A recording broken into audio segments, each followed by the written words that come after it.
Hello friends, Dr. Rajiv. Today we will discuss about a homeopathic medicine called Brahmi. It's also called Bacopa monnieri. जैसा कि मित्रों इस विषय में हम आपको बताएं ब्राह्मी के विषय में, पहले कुछ इसके विषय में बताते हैं कि यह क्या है। यह एक्चुअली मित्रों एक क्रीपिंग हर्ब है। अब 3 तरह के पौधे होते हैं, हर्ब, सर्ब और ट्री। तो यह एक हर्ब है। यह जो है देखने में आता है कि जहाँ पर वेट एरियाज हैं या जहाँ पर मडी दलदली ज़मीन है, वहाँ पर यह जो है यह ज़मीन के रिंग करके उस पर उगती है। ठीक है मित्रों, तो यह जो है एक बहुत ही अच्छी मेडिसिन है होम्योपैथिक फील्ड ऑफ मेडिसिन में। यह जो है स्टूडेंट की फ्रेंड कही जाती है। जैसा कि आप सभी जानते हैं कि इसको जो है विद्यार्थियों का मित्र कहा जाता है। क्यों कहा जाता है मित्र? परीक्षा के दिनों में देखने में आता है कि बहुत सारे विद्यार्थी जो है उनको बहुत सारी चीज़ों को याद करना पड़ता है, तो स्ट्रेस की वजह से वो बहुत सारे विषय को याद नहीं कर पाते हैं और कर भी पाते हैं तो भूल जाते हैं। Just because of that only it's called student friend. अगर कोई विद्यार्थी इसको नियमित लेता है तो उसका जो है जो भूलने की आदत है या विषय को जो कंठस्थ करने की आदत है उसमें काफ़ी सुधार होता है। वह सब्जेक्ट को लंबे समय तक अपने दिमाग में रख सकता है। ठीक है मित्रों, तो इसको स्टूडेंट फ्रेंड कहा जाता है। अच्छा, आइए इसके और भी गुणों को देखा जाता है।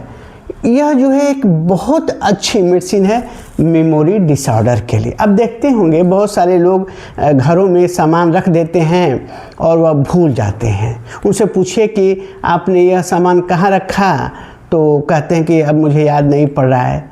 उसको हम लोग कहते हैं एब्सेंट माइंडेडनेस। तो वह एब्सेंट माइंडेडनेस के लिए यह एक बहुत ही अच्छी दवा है।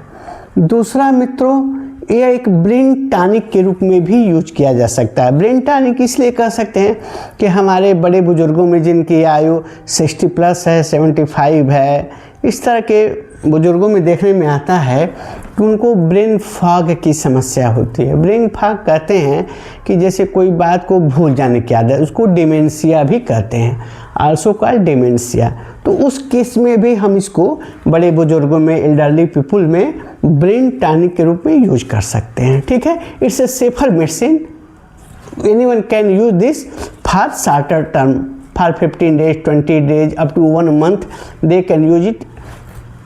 सेकेंड, यह देखने में आता है कि बहुत सारे बड़े बुजुर्ग जिनके बच्चे बाहर हैं, विदेश में हैं, वहाँ पर जॉब कर रहे हैं या घर ही पर हैं, दिल्ली मुंबई में हैं, तो उनको एंजाइटी रहती है कि मेरे बच्चे कैसे होंगे, कहीं कुछ हो न जाए।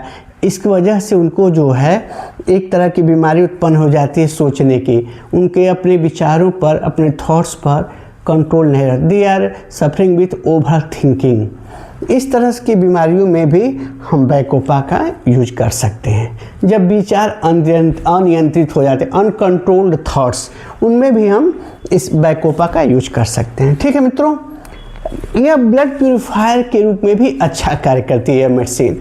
कभी कभी देखने में आता है कि लोगों को तमाम तरह की स्किन डिजीज या इस तरह की परेशानियां होती हैं, तो हम इस मेडिसिन को ब्लड प्यूरिफायर के रूप में भी खून के शुद्धिकरण के लिए भी यूज कर सकते हैं। अच्छा मित्रों, कभी कभी देखने में आता है कि विद्यार्थी को बहुत सारे चैप्टर्स कंठस्थ याद करने होते हैं, लेकिन वो मेहनत तो बहुत करता है, लेकिन उसकी जो कंसंट्रेशन पावर है, एकाग्रता, वह जो है बड़ी, पढ़ा 8 घंटा लेकिन याद रख पाया 1 से 1.5 घंटे का।